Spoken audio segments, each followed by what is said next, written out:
ہوتے جنم لیا ہوتا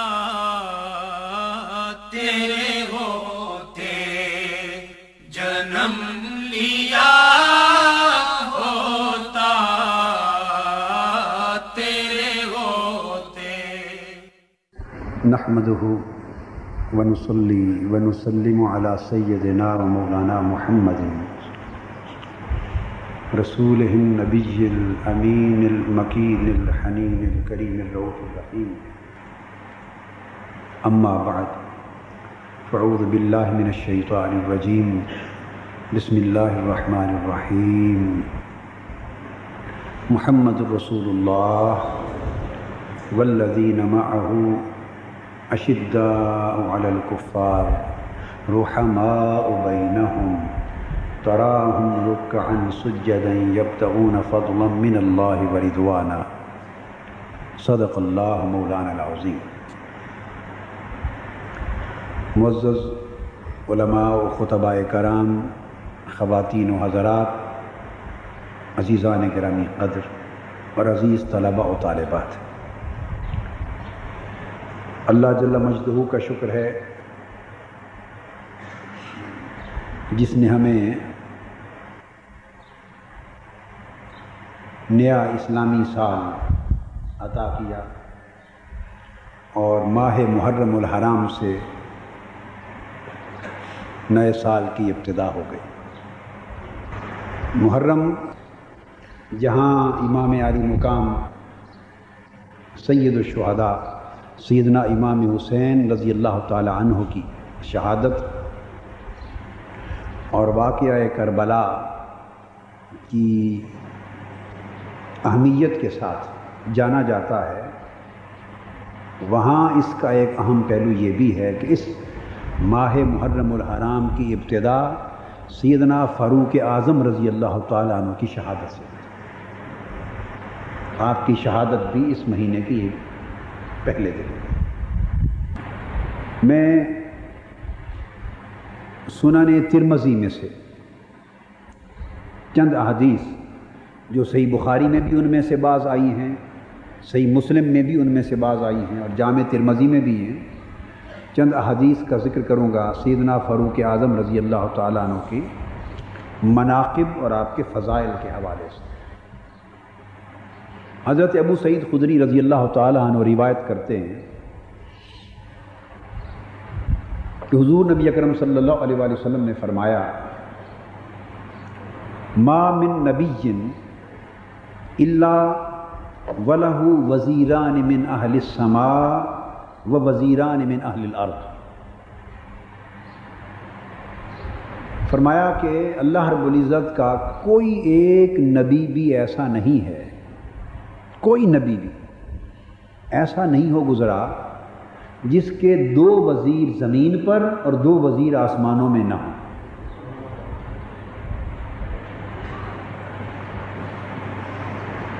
اب یہاں ایک بات توجہ طلب ہے اور وہ یہ کہ وزیر ہمیشہ حاکم کے ہوتے ہیں، وزیر ہمیشہ حاکم کے ہوتے ہیں، بادشاہ کے ہوتے ہیں۔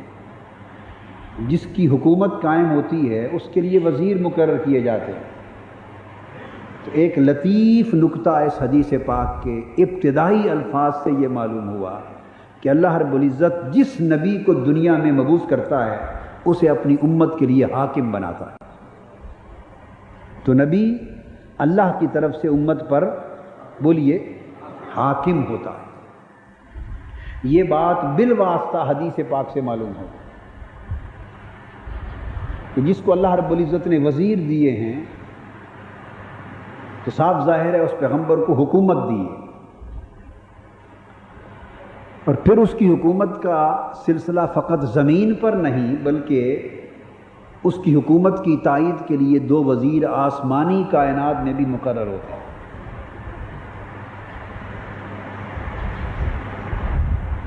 تو آپ نے فرمایا فَأَمَّا وَزِيرَايَ مِنْ أَهْلِ السَّمَاءِ فَجِبْرَائِيلُ وَمِيكَائِيلُ، فرمایا آسمان میں میرے دو وزیر جبرائیل اور میکائیل علیہ السلام، وَأَمَّا وَزِيرَا مِنْ أَهْلِ الْأَرْضِ فَأَبُو بَکر وَعُمَر، اور میرے زمین پر دو وزیر ابو بکر اور عمر رہے رضی اللہ تعالی عنہ۔ تو سیدنا صدیق اکبر رضی اللہ تعالی عنہ اور سیدنا عمر فاروق رضی اللہ تعالی عنہ کو اللہ رب العزت نے حضور علیہ الصلوۃ والسلام کی یعنی حکومت مصطفی کی وزارتیں عطا فرمائیں، اور دو وزیر آسمانی کائنات کے لیے مقرر ہوئے، دو وزیر زمین کے لیے مقرر ہوئے۔ تو سیدنا فاروق اعظم رضی اللہ تعالی عنہ کو ایک فضیلت یہ نصیب ہوئی کہ آپ خلفائے راشدین میں سے، خلفائے اربعہ میں سے پہلے دو صحابہ میں سے، شیخین میں سے ہوئے جن کو حضور علیہ السلام کی حکومت میں وزارت کا منصب عطا ہوا۔ سیدنا فاروق اعظم رضی اللہ تعالیٰ عنہ وہ خوش نصیب صحابی جنہیں آقا علیہ السلام نے اللہ رب العزت سے طلب کیا اور ان کا قبول اسلام دعائے مصطفیٰ پہ ہوا۔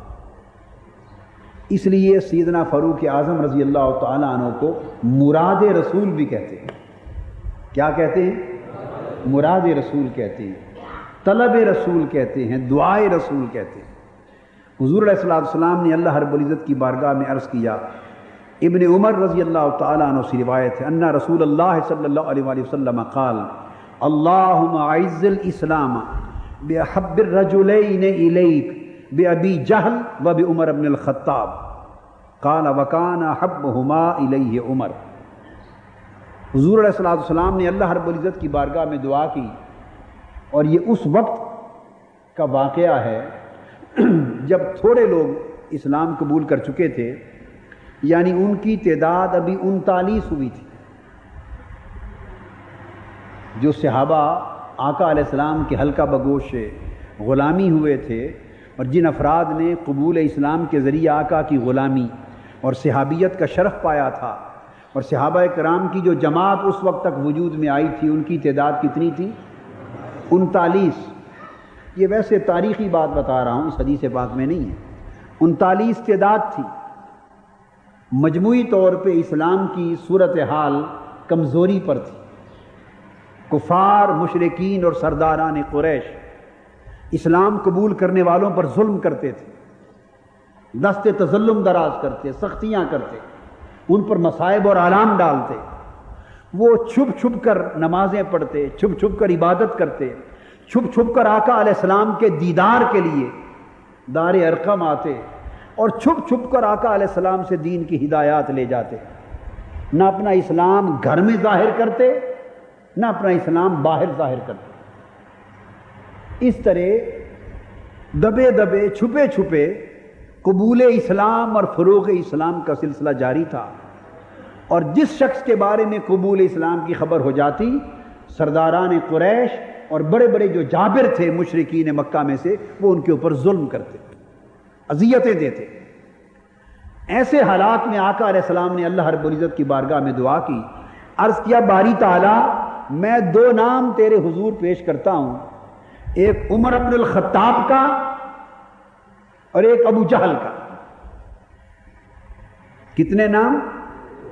2 نام تیری بارگاہ میں پیش کرتا ہوں، ابو جہل ابن ہشام اور عمر ابن الخطاب۔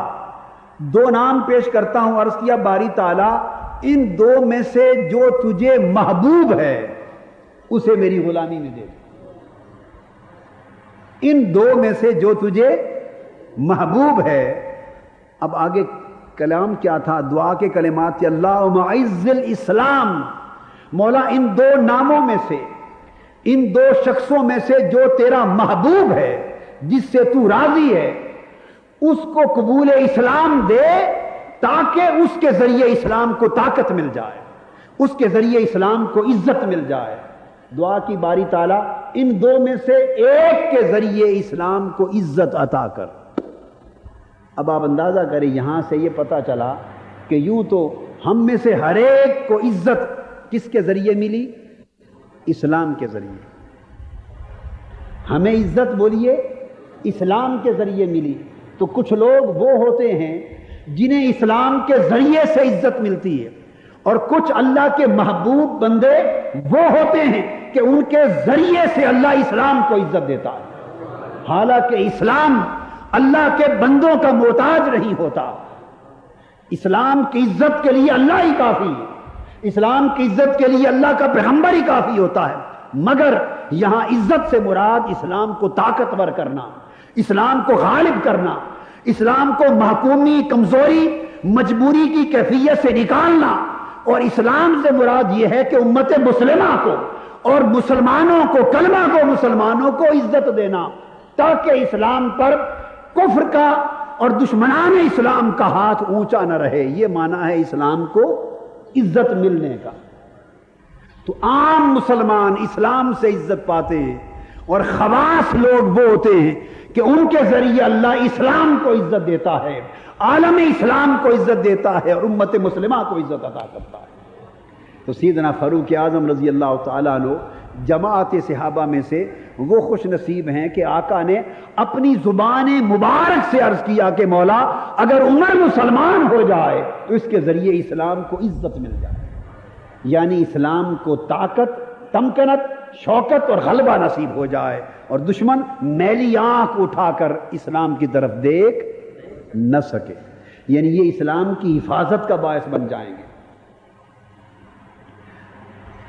اور دو نام رکھ دیے، عرض کیا مولا ان دو میں سے جو تجھے محبوب ہے، تو جو محبوب تھے وہ سیدنا فاروق اعظم رضی اللہ تعالیٰ عنہ تھے، اور مانگا بھی ایک، زبان مصطفیٰ کی تاثیر دیکھی، عرض کہ مولا ان دو میں سے ایک دے دے جو تجھے محبوب ہے۔ اگر دو کہہ دیتے تو ابو جہل بھی مسلمان ہو جاتے۔ زبان مبارک سے ایک مانگا، اللہ نے ایک عطا کر دیا جو محبوب تر تھا، اور پھر جس کو ترک کر دیا وہ مرتے دم تک کافر رہا، مرتے دم تک کافر رہا۔ اور آگے پھر حدیث پاک کے الفاظ ہیں، فرمایا لہٰذا اللہ کو عمر ہی عزیز اور محبوب تر تھے۔ سو یہ آقا علیہ السلام نے دعا کی، صبح ہوئی تو سیدنا فاروق اعظم حضور کے قدموں پہ آ گرے۔ رات کو دعا ہو رہی ہے، صبح سیدنا فاروق اعظم آپ کے قدموں پہ آ گرے رضی اللہ، چونکہ اگلی حدیث جو ابن عباس رضی اللہ تعالیٰ عنہ سے مروی اس میں یہی کلمات ہیں، اور آگے اضافہ ہے قال فاصبح فغدا عمر علی رسول اللہ صلی اللہ علیہ وسلم فاسلم۔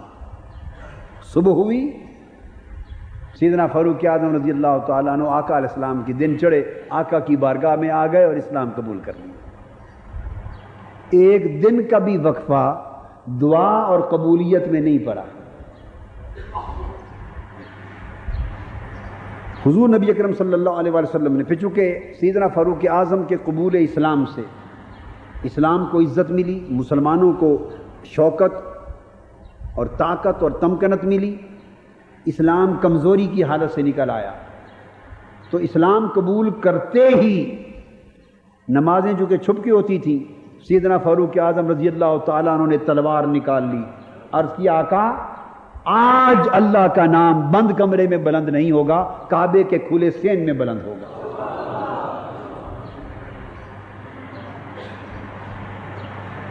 آپ بھی یہ جرأت سیکھیں، آپ بھی یہ جرأت سیکھیں، ایمان مضبوط رکھیں، یقین محکم رکھیں، اور ہمیشہ زندگی جرأت کے ساتھ گزاریں۔ عرض کیا یا رسول اللہ صلی اللہ علیہ وسلم آج اسلام اللہ اکبر کا جو کلام ہے یہ صحن کعبہ میں کھلی فضا میں بلند ہوگا۔ آقا نے اجازت دے دی تو سیدنا فاروق اعظم رضی اللہ تعالیٰ عنہ نے کعبہ کے صحن میں کھڑے ہو کے اذان دی۔ وہ پہلی اذان تھی کھلی فضاؤں میں جو سیدنا فاروق اعظم کے قبول اسلام پہ گونجی۔ اب اسلام آواز اذان کی سن کر کافر، مشرک، جابر، ظالم، سردار، ہر کوئی غنڈے جو بڑے بڑے مشرکوں کافروں کے غنڈے تھے، دہشت گرد تھے، آواز اللہ اکبر کی ہر طرف جو گونجی، اشہد ان لا الہ الا اللہ، اشہد ان محمد رسول اللہ، جو آواز گونجی لوگ دوڑے، کون ہے یہ آواز بلند کرنے والا اسلام کی تاکہ اس کا سر کچل دیں۔ جو شخص آگے آتا سیدنا فاروق اعظم کا سراپا دیکھ کے واپس مڑ جاتا۔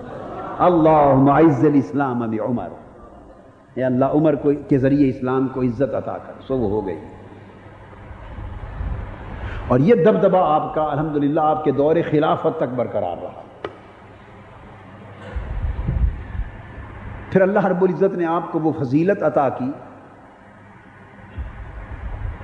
اب فضیلت کا ایک نقطہ ہے، ہر چند کے اجتماعی اور کلی فضیلت میں تو سیدنا صدیق اکبر رضی اللہ تعالیٰ عنہ سیدنا فاروق اعظم سے افضل ہیں۔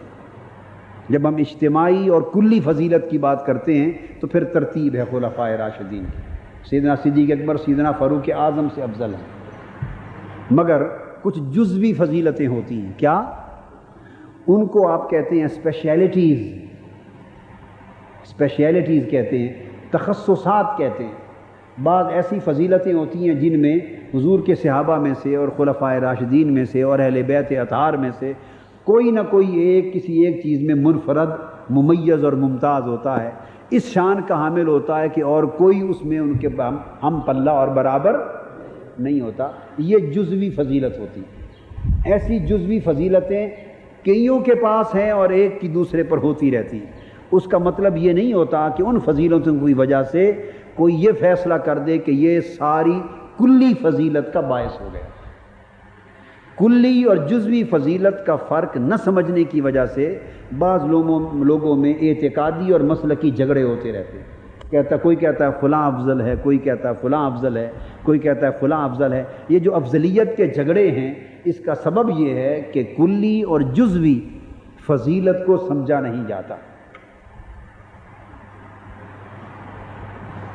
مثال کے طور پہ آپ میں سے 10 آدمی ہیں، ایک آدمی آپ میں سے علم میں باقی 9 سے زیادہ ہے، ایک آدمی ان میں سے مگر دوسرا ان میں تقوی طہارت میں پاکیزگی میں سب سے زیادہ ہے، تیسرا ان میں کثرت عبادت میں اور زہد اور ورع اور ریاضات اور مجاہدات میں سب سے زیادہ ہے، چوتھا ان میں مثال کے طور پہ جہاد کرنے میں اور اللہ کے دین کے لیے قربانیاں دینے میں بہت زیادہ ہے، سب سے زیادہ ہے، کوئی دین کے لیے سخاوت کرنے میں سب سے زیادہ ہے۔ اس کا مطلب یہ نہیں کہ اس کے اندر باقی خوبیاں اور باقی فضیلتیں نہیں ہیں، باقی بھی ہیں، مگر اوروں سے اس فضیلت میں وہ زیادہ ہے۔ تو اس طرح جزوی فضیلتوں میں ایک پر دوسرا فائق ہوتا ہے، لیکن جب آپ اوورآل ڈیسیژن لیتے ہیں اوورآل، تو اس میں ساری خوبیوں کو، مناقب کو، فضائل کو، اچھائیوں کو جمع کرتے ہیں، اور آپ دیکھیں نا ایک ایوریج نکالتے ہیں، ایک اوسط نکالتے ہیں، پھر سب کا گراف نکالتے ہیں، ایک نظام دنیا میں ہے نا ایک فائنل ڈیسیژن لینے کا، اور پھر آپ کہتے ہیں کہ یہ ان سارے 10 میں افضل ہے۔ اس کو کلی فضیلت کہہ دیتے ہیں۔ تو سمجھیں کلی فضیلت میں تو سیدنا صدیق اکبر رضی اللہ تعالیٰ عنہ افضل ہیں۔ یہ اہل سنت کا عقیدہ ہے۔ اہل تشیع شیعہ حضرات کے عقیدہ میں وہ سیدنا علی شیر خدا رضی اللہ تعالیٰ عنہ کو افضل مانتے ہیں سب سے۔ اہل سنت کا عقیدہ یہ ہے کہ جس طرح 4 خلفائے راشدین کی ترتیب ہے، یہی ترتیب فضیلت ہے۔ یہ ہمارا عقیدہ ہے، سیدنا صدیق اکبر، پھر سیدنا فاروق اعظم، پھر سیدنا عثمان غنی، پھر سیدنا علی شیر خدا رضی اللہ تعالیٰ عنہ۔ یہ اہل سنت کا عقیدہ ہے۔ اہل تشیع کا عقیدہ اپنا، وہ سیدنا علی شیر خدا کو افضل مانتے ہیں، اور بعض اہل تشیع باقی 3 صحابہ کے بارے میں عقیدہ بھی بہتر نہیں رکھتے، بعض فضیلت کی حد تک عقیدہ رکھتے ہیں، سب و شتم نہیں کرتے، الگ الگ اقسام ہوتی ہیں، لیکن فضیلت کے مسئلے پر جھگڑے نہیں کرنے چاہیے۔ کوئی ذوق میں یہ کہہ دیتا ہے ہم مرتبہ ہیں یاران نبی، کچھ فرق نہیں ان چاروں میں، یہ ایک انداز ہے یکجہتی، وحدت، یگانگت اور قوت پیدا کرنے کا۔ تو کوئی اس پر جھگڑا شروع کر دے کہ انہوں نے برابر مرتبہ کہہ دیا، اس نے کہا نہیں برابر کہاں ہے، وہ افضل ہیں، اس نے کہا وہ نہیں وہ افضل ہیں، تو یہ چیزیں جھگڑے، تفرقہ، فتنہ، فساد کے لیے نہیں ہوتے۔ یہ فضیلتیں، مراتب اس لیے دین میں نہیں قائم کیے گئے کہ امت ان پر جھگڑے کرے۔ اب یہاں آ کے ہمارے مشرب اور ہمارے طریقے اور اکثر اوروں کے طریقے میں یہاں فرق آ جاتا ہے۔ عقیدہ ہم بھی رکھتے ہیں اور بھی رکھتے ہیں، مگر مراتب میں بیان کر دیا کافی ہے، اس سے زائد ہم اس کے اوپر جھگڑا نہیں کرتے۔ پھر آگے کچھ لوگوں کے ذوق ہوتے ہیں، کچھ لوگوں کے، اور ذوق اور وجدان کے بنا پر کسی کا رجوع کسی کی طرف زیادہ ہوتا ہے، کسی کا رجوع کسی کی طرف زیادہ ہوتا ہے. جیسے طبیعتوں کا میلان ہوتا ہے. ایک باپ ہے، اس کے چند بیٹے ہیں، تو کسی ماں کو کوئی بچہ زیادہ پیارا لگتا ہے، باپ کو کوئی بچہ زیادہ پیارا لگتا ہے. تو وہ یہ ایک طبیعت کا رجحان ہوتا ہے. ممکن ہے افضل تو کوئی اور ہو ساروں میں، اور باپ کو جو بچہ بہت پیارا لگ رہا ہے ممکن ہے سب سے زیادہ شرارتی بھی وہی ہو. مگر اب پیار پر کوئی قید ہے؟ بولیے، پیار پر کوئی؟ تو یہ طبیعت کا رجحان ہے. تو یہ جو مجذوب لوگ ہوتے ہیں، کیا مجذوب لوگ، ان کا جو جذب کا طریقہ ہے وہ سیدنا علی شیر خدا کی طرف زیادہ رجوع کرتا ہے. تو وہ دم ہمدم علی علی پکارتے، دم ہمدم علی علی. اپنے ذوق اور جذب کی کیفیت ہوتی ہے، تو ان کے ساتھ پھر جھگڑا نہیں کرتے کہ یہ کیا کہہ دیا، نہیں، جزوی فضیلتوں پہ کنسنٹریٹ لیتے ہیں. کسی کو یہاں سے فیض ملا، کسی کو یہاں سے فیض ملا، کسی کو یہاں سے فیض ملا. جہاں سے فیض ملا، جہاں طبیعت کی مناسبت ہو گئی، جہاں وجدان کی رغبت زیادہ ہو گئی، وہ سارا ذوق ادھر ہی جب کنسنٹریٹ ہوتا ہے، مرتکز ہوتا ہے، تو اس کے قول میں، بیان میں زیادہ اسی کا ذکر آتا رہتا ہے. تو مطلب یہ نہیں کہ اس کا عقیدہ خراب ہے کہ یہ فلاں کو اونچا کہہ رہا ہے، نہیں، یہ ذوقی چیزیں ہوتی ہیں. تو اعتقادی چیز بعض اوقات اور ہوتی ہے، ذوقی چیز اور ہوتی ہے. حضرت شاہ ولی اللہ محدث دہلوی رحمۃ اللہ علیہ نے ایک کتاب میں لکھا ہے. شاہ ولی اللہ محدث دہلوی محدث ہیں، اہل سنت کے ائمہ میں سے ہیں.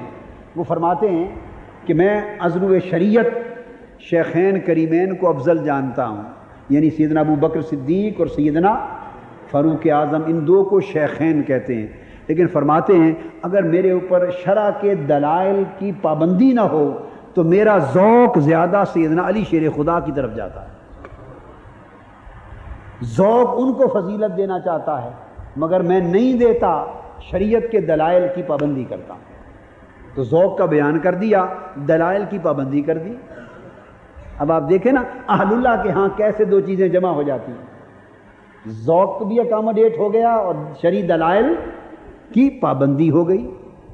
امام حسن بصری رضی اللہ تعالیٰ عنہ سے مروی ایک حدیث ہے، حضور علیہ السلام انہوں نے فرمایا العلم علمان، علم دو قسموں کا ہوتا ہے، علم فی القلب و علم علی اللسان.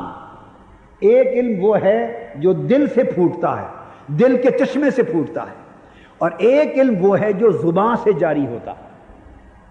ایک علم دل سے جاری ہوتا ہے اور ایک علم زبان سے جاری ہوتا ہے. فرمایا فَأَمَّا الْأَوَّلُ فَذَاكَ الْعِلْمُ النَّافِعُ، جو پہلا علم ہے جو دل سے جاری ہوتا ہے، فرمایا نفع دینے والا یہی علم ہے. نفع دینے والا یہی علم ہے جو دلوں سے دلوں کو منتقل ہوتا ہے اور سینوں سے سینوں کو منتقل ہوتا ہے، جو زبان قلب سے بولا جاتا ہے اور سماع اذن قلب سے، دل کے کان سے سنا جاتا ہے.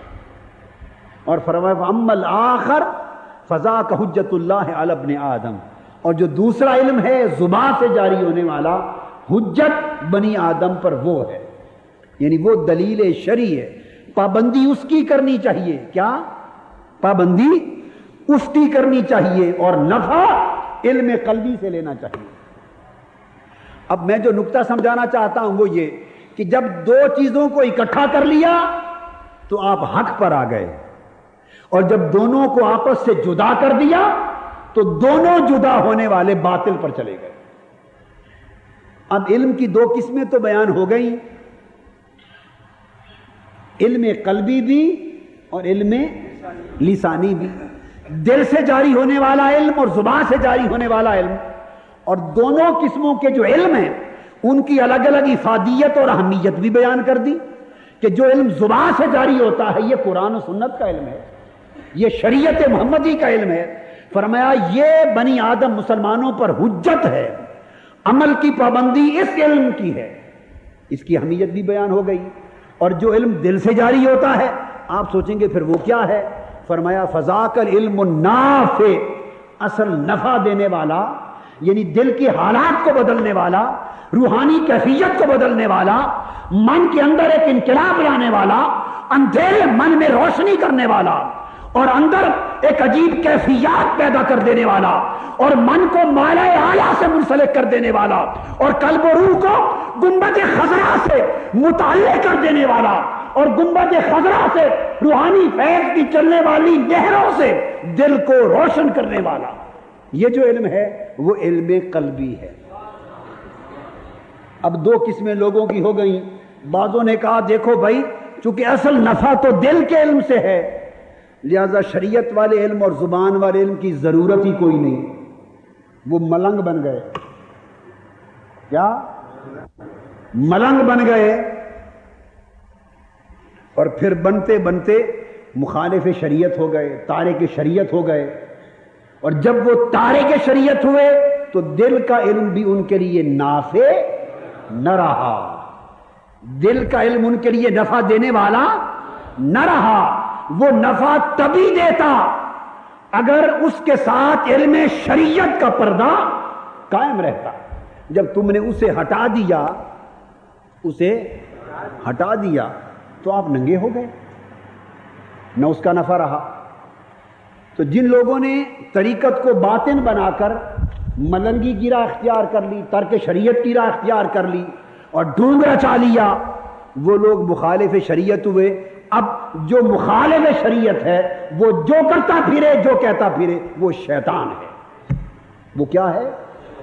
اور ادھر دوسری طرف وہ تارک طریقت اور مخالف طریقت، خشک ملا ہو گئے، خشک مولوی، مخالف طریقت، مخالف روحانیت، تو خشکی ہوئے نا۔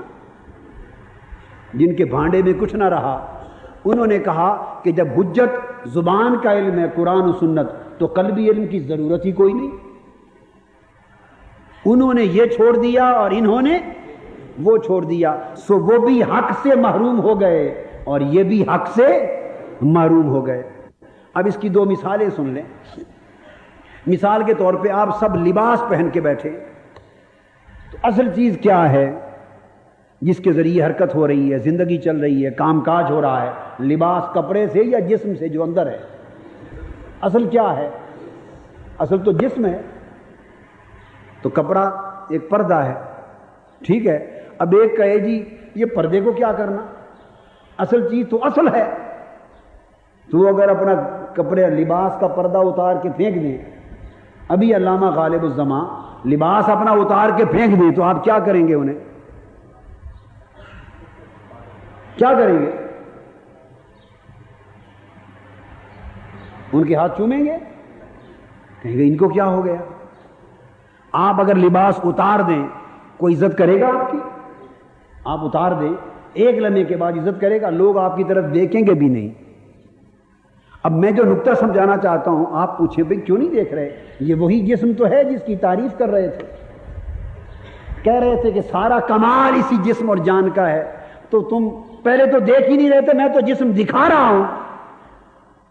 تو کہیں گے نہیں، اب ادھر منہ کر کے نہیں دیکھنا، اس کو ڈھانپو لباس سے، پھر دیکھیں گے۔ تو اب آپ کو سمجھ آ گئی نا کہ لباس جو ظاہر ہے اور جسم جو جسم کے اندر ہے لباس کے، دونوں کی اپنی اپنی افادیت ہوتی ہے۔ تو اصل لباس اور پردے میں رہے تو اچھا لگتا ہے۔ پھر آگے آ جائیں، اس سے آگے چلیں، جسم۔ تو جسم اصل ہے یا جان اصل ہے؟ یہ 5.5-6 فٹ کا جسم اگر پورا پڑا ہو اور روح نکل جائے، روح، تو آپ اس جسم کو سنبھال کے رکھتے ہیں؟ کوئی بڑا ہی محبوب بیٹا ہو کسی کا، جان سے بھی زیادہ اولاد ہو اور فوت ہو جائے تو کیا ہوتا ہے؟ جسم تو گھر ہی پڑا ہے نا، روح نکل گئی۔ یہ اولاد کے لیے باپ ہو، بڑی عزت تکریم کا باعث ہو، روح نکل جائے، جسم تو گھر پڑا ہے نا، تو آپ اس کو رکھتے ہیں، پہ چلو کیا ہوا، روح ہی نکلی ہے نا، جسم تو ہے، اس کو 1 سال 6 مہینے رکھتے ہیں اپنے پاس۔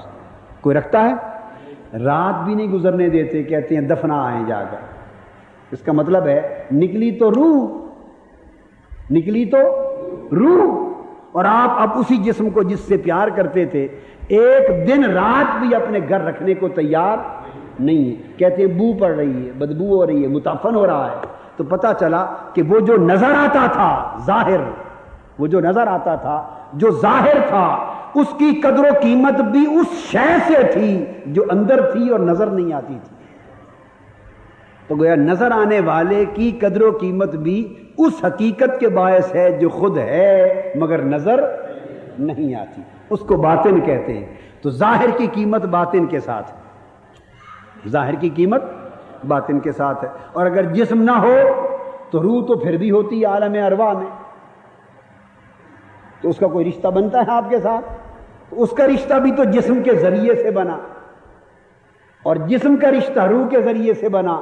جسم ہے تو روح سے آپ کا رشتہ ہے، اور روح جسم کے اندر ہے تو جسم سے بھی آپ کا رشتہ ہے۔ تو پتہ چلا جسم کی سلامتی کے لیے روح کا ہونا ناگزیر، اور روح سے پیار کے لیے جسم کا ہونا ناگزیر۔ تو ظاہر اور باطن اکٹھا ہو تو قدر و قیمت برقرار رہتی ہے، الگ ہو جائیں تو نہ جسم کی قدر نہ روح کی قدر۔ تو یوں سمجھ لیں کہ احکام شریعت اور ظاہر،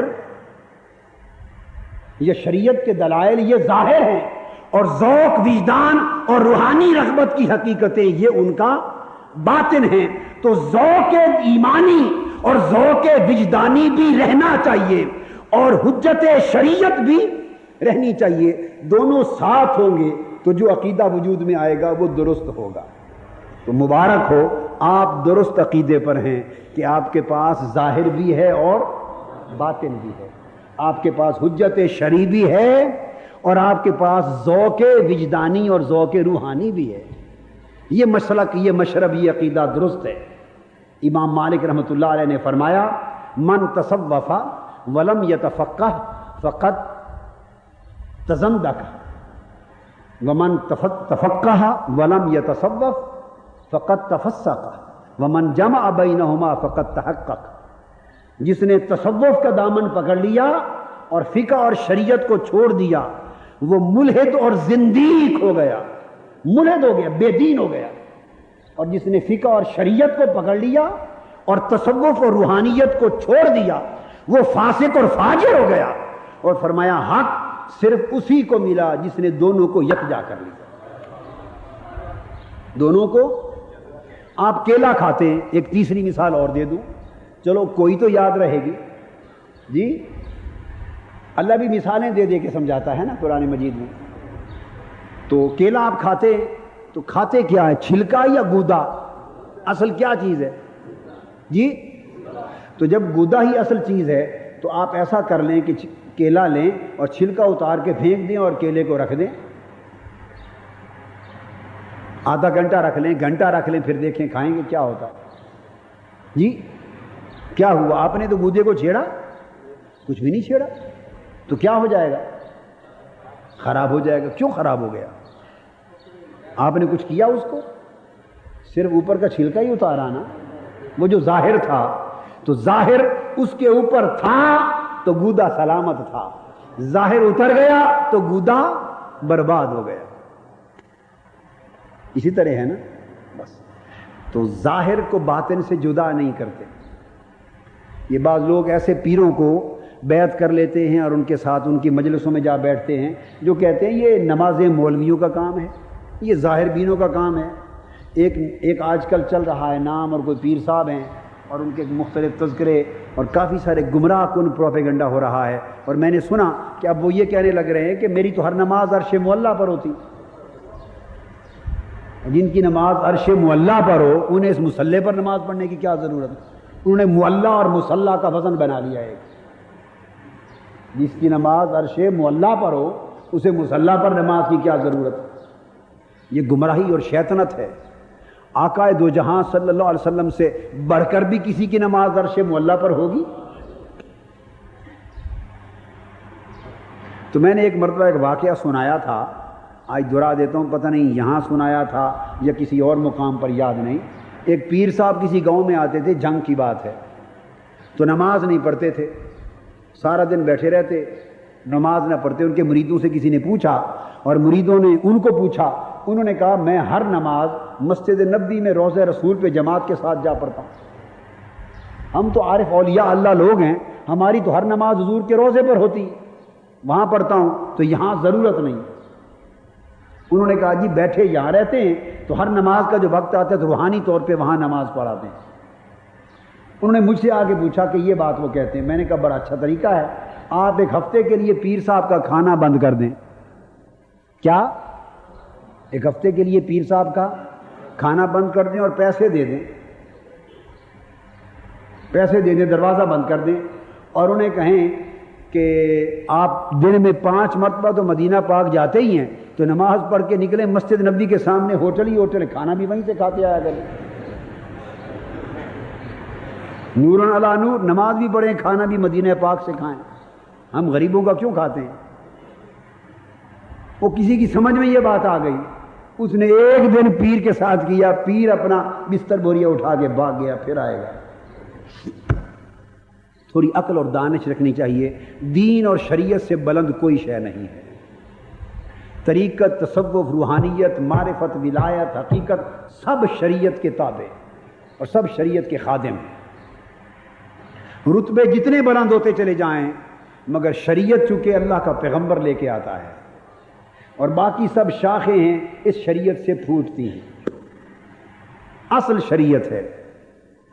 تو بات یہاں سے چلی تھی کہ چونکہ دلائل شرعی میں شیخین کریمین افضل ہیں، ذوق کسی کا سیدنا علی شیر خدا کی طرف جاتا ہے تو جاتا پھرے، جھگڑے نہ کیا کریں، مگر عقیدہ عقیدہ ہوتا ہے اور ذوق ذوق ہوتا ہے.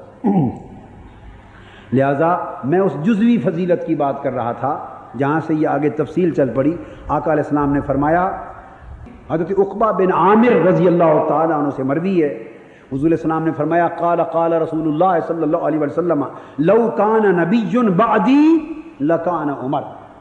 آقا علیہ السلام نے فرمایا اگر میرے بعد نبی نے آنا ہوتا اور اگر میرے بعد دروازہ نبوت کھلا ہوتا اور اگر میرے بعد کسی کے لیے نبوت ممکن ہوتی تو میرے بعد عمر فاروق نبی ہوتا. اور دوسرے مقام پہ فرمایا وَأَنَا خَاتَمُ النَّبِيِّينَ لَا نَبِيَّ بَعْدِي، لیکن میں چونکہ آخری نبی ہوں اور میرے بعد کوئی نبی نہیں ہوگا، دروازہ نبوت اور باب رسالت میری بعثت کے بعد ہمیشہ کے لیے بند کر دیے گئے ہیں، اس لیے عمر نبی نہیں ہوا. اگر میرے بعد نبوت کا امکان ہوتا تو سب سے پہلے نبوت میرے بعد فاروق اعظم کو ملتی. تو پتہ چلا کہ جب فاروق اعظم جن کو آقا علیہ السلام نے اتنی بڑی فضیلت کا ذکر فرمایا، جب ان پر نبوت کا دروازہ نہیں کھلا ختم نبوت محمدی کے باعث، تو آقا کے بعد پھر قیامت تک کسی اور کے لیے نبوت کس طرح ہو سکتی؟ سیدنا فاروق اعظم رضی اللہ تعالیٰ عنہ کو ایک اور خاص شان بھی عطا کی، اور وہ بڑا پیارا واقعہ بھی ہے اور آپ کی بڑی عظیم شان بھی ہے. حضور علیہ السلام ایک غزوہ سے جہاد سے واپس تشریف لائے، صحابہ کرام آئے تو ایک جو وہ کالے رنگ کی جو جیسے حبشہ کی عورتیں ہوتی تھیں، تو ایک کالے رنگ کی ایک خاتون تھی. آقا علیہ السلام کی بارگاہ میں ایک باندی تھی، باندی کالے رنگ کی، وہ آ گئی اور اس نے آ کے عرض کیا یا رسول اللہ صلی اللہ علیہ وآلہ وسلم، اب یہاں جو حدیث بیان کر رہا ہوں اس میں جمال اور جلال کے دو مظہر دیکھیے، یعنی جمال مصطفیٰ دیکھیے اور جلال فاروق دیکھیے، اور پھر آقا علیہ السلام کی عظمت دیکھیے کہ اپنے جمال میں جلال کو کیسے سموئے ہوئے. سبحان اللہ، چونکہ رحمت للعالمین. وہ باندی آ گئی، اس نے عرض کیا یا رسول اللہ میں نے منت مانی تھی اگر آپ سلامتی سے واپس آ گئے، سلامتی سے واپس آ گئے تو میں آپ کی خدمت میں اپنی دف لے کر آؤں گی. وہ دف جو ایک طرف سے خالی بجاتی پہلے زمانے میں، دف لے کے آؤں گی اور آپ کی خدمت میں اللہ کے شکرانے میں آپ کی سلامتی کا نغمہ گاؤں گی، دف بجاؤں گی اور نغمہ گاؤں گی. آقا علیہ السلام کی بارگاہ میں عرض کر دیا. حضور علیہ السلام نے فرمایا اگر تو تم نے واقعی منت مانی تھی تو چلو دف بجا لے اور گا لے میرے سامنے بیٹھ، اور اگر نہیں مانی تو رہنے دے، قربان جائیں. سبحان اللہ، قربان جائیں. فرمایا اگر منت نہیں مانی تو رہنے دے، اگر مان لی ہے تو بجا لے. اب یہاں ایک اور نقطہ بھی ہے، سمجھ لیں. اگر کوئی اس سے یہ استدلال کرے کہ وہ منت چونکہ واجب ہوتی ہے اس لیے بجانے دیا، تو سمجھ لیں کہ ناجائز چیز کی منت کی ادائیگی بھی لازم نہیں ہوتی. جو چیز حرام ہو، ناجائز ہو، اگر کوئی اس حرام اور ناجائز کی منت مان لے تو اس کا ایفا واجب نہیں ہوتا. تو یہاں اباحت ہے. خیر تو حدیث پاک میں ہے کہ وہ اپنی دف لے آئی اور دف لا کے حضور علیہ السلام کی بارگاہ میں بجانے لگی اور آقا کی سلامتی کا اور حضور کے پیار کا نغمہ گانے لگی. آقا علیہ السلام سامنے بیٹھے سن رہے. اتنے میں سیدنا صدیق اکبر رضی اللہ تعالیٰ عنہ آ گئے. وہ بجاتی رہی. پھر سیدنا علی شیر خدا آ گئے, پھر بھی بجاتی رہی. پھر سیدنا عثمان غنی رضی اللہ تعالیٰ عنہ آ گئے, وہ پھر بھی بجاتی رہی. تھوڑی دیر کے بعد سیدنا فاروق اعظم آ گئے رضی اللہ تعالیٰ عنہ. اس نے جو سیدنا فاروق اعظم رضی اللہ تعالیٰ عنہ کو دیکھا, بس دیکھتے ہی وہ ڈر گئی, سہم گئی. اس نے وہ جو ڈھولکی تھی, دف, ڈھولکی نہیں دف, اس کو فوری اپنی ٹانگوں کے نیچے دبایا اور اس کے اوپر چڑھ کے ایسے ہو کے بیٹھ گئی سہم کر. گانا بھی گیا, بجانا بھی گیا. آقا علیہ السلام مسکرا پڑے اور فرمایا ان الشیطان لیخاف منک یا عمر. اے عمر, شیطان تجھے دیکھ کر ہی بھاگ جاتا ہے. ہائے شیطان تجھ سے بڑا خوف کھاتا ہے, تجھ سے بڑا خوف کھاتا. اور ایک حدیث میں ہے الشیطان یفر من ذل عمر, کہ شیطان عمر کے سائے سے بھی دوڑ جاتا ہے. اور فرمایا اے عمر, یقیناً شیطان تجھ سے خوف کھاتا ہے اور دیکھ کر بھاگ جاتا ہے. پھر آقا علیہ السلام نے فرمایا خود کلم انی کنت جالسا وہی تضرب. آقا نے فرمایا فداخل ابو بکر وہی تضرب ثم داخل علی وہی تضرب ثم داخل عثمان وہی تضرب فلما دخلت انت یا عمر القت الدف. آقا علیہ السلام نے فرمایا اے عمر دیکھ, میں خود بیٹھا ہوا تھا اور یہ بجاتی رہی. پھر ابو بکر آ گئے, یہ پھر بھی بجاتی رہی. پھر حضور علیہ السلام اب سنانے لگے واقعہ. پھر علی آ گئے, یہ پھر بھی بجاتی رہی. پھر عثمان آ گئے, یہ پھر بھی بجاتی رہی. اے عمر, جب آپ آئے تو اس نے اپنی دف چھپا لی اور چپ کر گئی. سو میں نے کہا ان الشیطان لیخاف منک یا عمر, اے عمر تجھ سے شیطان خوف کھا کے بھاگ جاتا. تو یہ تو صرف فضیلت اور خلاف فضیلت کی بات تھی, اور اشارہ یہ کیا کہ دیکھیے اے عمر, تمہاری طاقت کا تو عالم یہ ہے, یہ تو چھوٹی سی بات تھی. شیطان بھی تجھ سے خوف کھا کے بھاگ جاتا ہے اور آپ کے سائے سے بھی بھاگ جاتا ہے. تو یہ آقا علیہ السلام کا مظاہرہ جمال کا ہے, اور سیدنا فاروق اعظم رضی اللہ تعالیٰ عنہ کا مظاہرہ جلال کا ہے. اور دین کا خیر کا پہلو دونوں عمل ہوں تو چلتا ہے, یاد رکھ لیجیے. نیرا جمال ہی جمال چلنے لگ جائے اور جلال نہ رہے تو جمال سے پھر آگے شر کے راستے, سہولت کے راستے, رخصت کے راستے, آسانیوں کے راستوں سے شر جنم لینا شروع کر دیتا ہے, اور دین کی غیرت اور حمیت کمزور ہونے لگتی ہے, اور دین کی اقامت کمزور پڑ جاتی ہے.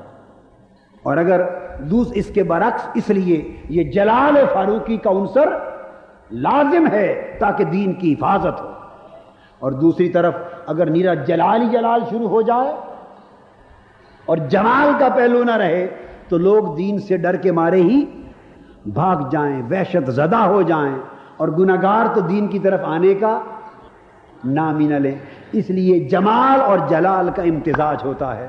اور یہ بھی مبارک ہو کہ تحریک منہج القرآن وہ تحریک ہے جس میں دین کے جمال کا اور دین کے جلال کا دونوں کا حسین امتزاج ہے یا نہیں ہے؟ بولیے. یہاں جلال بھی ہے, یہاں جمال بھی.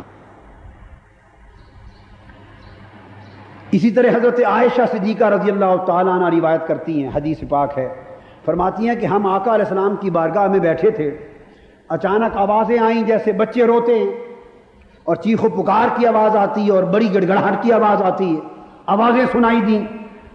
تو آقا علیہ السلام نے مجھے بلا لیا, میں آقا کی بیک پر کھڑی ہو کے آوازوں کو دیکھا, سنا, اور پھر جب آوازیں گئیں تو میں نے پوچھا آقا یہ آوازیں, شور سارا کیا تھا؟ فقال رسول اللہ صلی اللہ علیہ وآلہ وسلم انی لانظر الی شیاطین الجن والانس قد فروا من عمر. فرمایا کہ میں دیکھ رہا تھا اے عائشہ یہ جو آوازیں آ رہی تھیں, فاروق اعظم ادھر سے گزر رہے تھے اور انسانوں اور جنوں کے شیطان عمر فاروق سے ڈر کے بھاگ رہے تھے, اور یہ ان کے فاروق اعظم کے خوف سے شیاطین کے بھاگنے کی آوازیں آ رہی تھیں. قالت فرجعت، تو میں نے یہ سنا دیکھا اور پھر واپس پلٹ گئی۔ تو شیاطین انس و جن سیدنا فاروق اعظم کے دبدبہ ایمانی سے ڈر کے بھاگ جاتے ہیں۔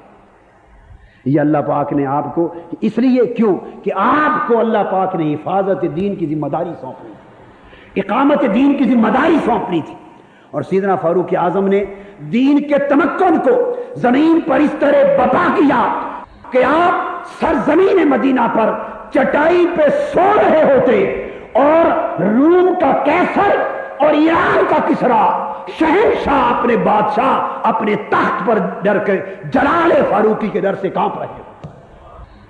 مصطفیٰ کا شیر مدینے کی چٹائی پہ سویا ہوتا اور کیسر و کسرا اپنے تخت پہ جاگتے ہوئے بیٹھے دبدبے سے ڈر رہے ہوتے۔ اس لیے آپ کے ذریعے اللہ نے دین کو تمکن اور دین کی تمکنت کو بحال فرمایا، اور دین کی غیرت و حمیت کو زندہ فرمایا، اور دین کی حفاظت ایک ایک گوشے کی حفاظت فرمائی۔ حضور صلی اللہ علیہ وسلم نے یہ بھی فرمایا، اور یہ بھی حضرت عائشہ صدیقہ رضی اللہ تعالیٰ عنہا سے مروی، آقا علیہ السلام نے فرمایا کہ پہلی امتوں میں ایسے لوگ ہوتے تھے جن سے اللہ کلام کرتا تھا۔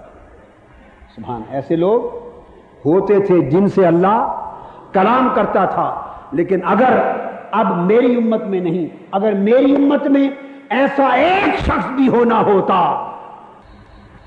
ایسا ایک شخص بھی ہونا ہوتا جس سے اللہ کلام کرتا، تو وہ فاروق اعظم عمر فاروق ہوتے۔ حدیث میں آقا نے فرمایا قد کان یکون فی الامم محدثون فإن یکو فی امتی احد فعمر بن الخطاب۔ فرمایا پہلی امتوں میں محدث نہیں، محدث جن سے اللہ کلام کرتا ہو، محدث ہوتے تھے جن سے اللہ ہم کلام ہوتا تھا۔ فرمایا اگر میری امت میں ایک شخص بھی ایسا ہونا ہوتا تو وہ عمر بن الخطاب ہوتا۔ لیکن پھر وہی بات کہ اب وہ اللہ کے براہ راست کلام اور وحی کا سلسلہ میری بعثت کے بعد منقطع ہو گیا ہے، اب کسی سے نہیں ہوگا۔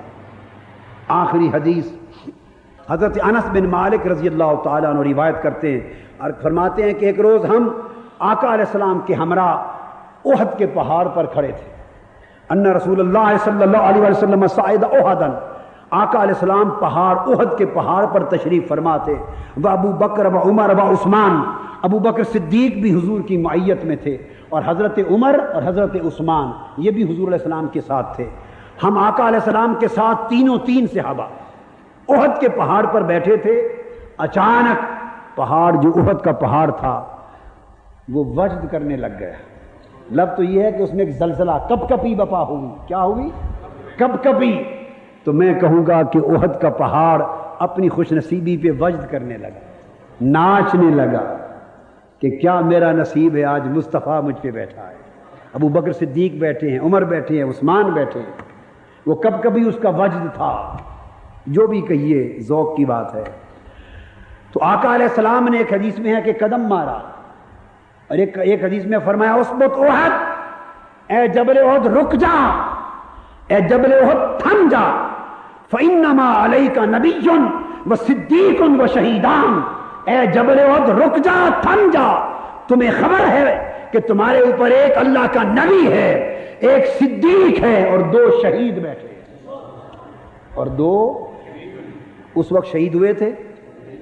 جی نہیں، حیات ہیں۔ آقا علیہ السلام تشریف فرما ہے، وہ نبی ہوئے، ابو بکر ہیں وہ صدیق ہوئے، اور عمر اور عثمان ہیں 2، وہ کیا ہوئے؟ فرمایا وہ شہیدان، اللہ کا نبی اور ایک صدیق اور 2 شہیدان۔ تو اللہ کے نبی کو معلوم ہوتا ہے یا نہیں ہوتا؟ بولیے، مستقبل میں جو ہونے والا ہے وہ غیب کا علم اللہ اپنے نبی کو دیتا ہے یا نہیں دیتا؟ بولیے، یہ کوئی قرآن کی آیت اتری تھی؟ کوئی قرآنی وحی آئی تھی؟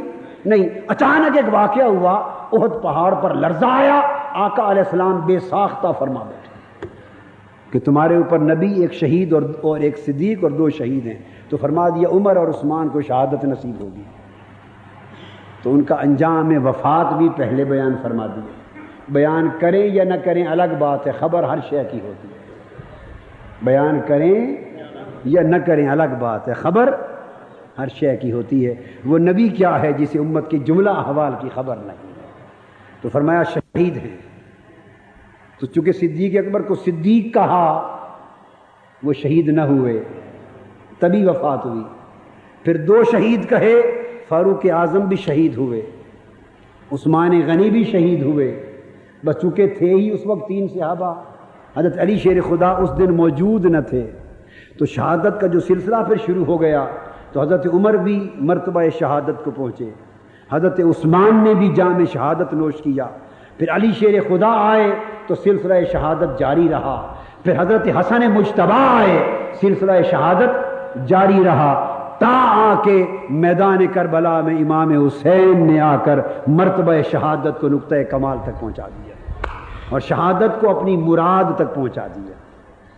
تو یہ محرم کا مہینہ شہادت عمر سے شروع ہوا، ذی الحج شہادت عثمان سے ختم ہوا، محرم شہادت عمر سے شروع ہوا، اور تکمیل اس کی بھی اور خود مرتبہ شہادت کی شہادت امام حسین پر جا کر ہو گئی. وما علینا الا البلاغ.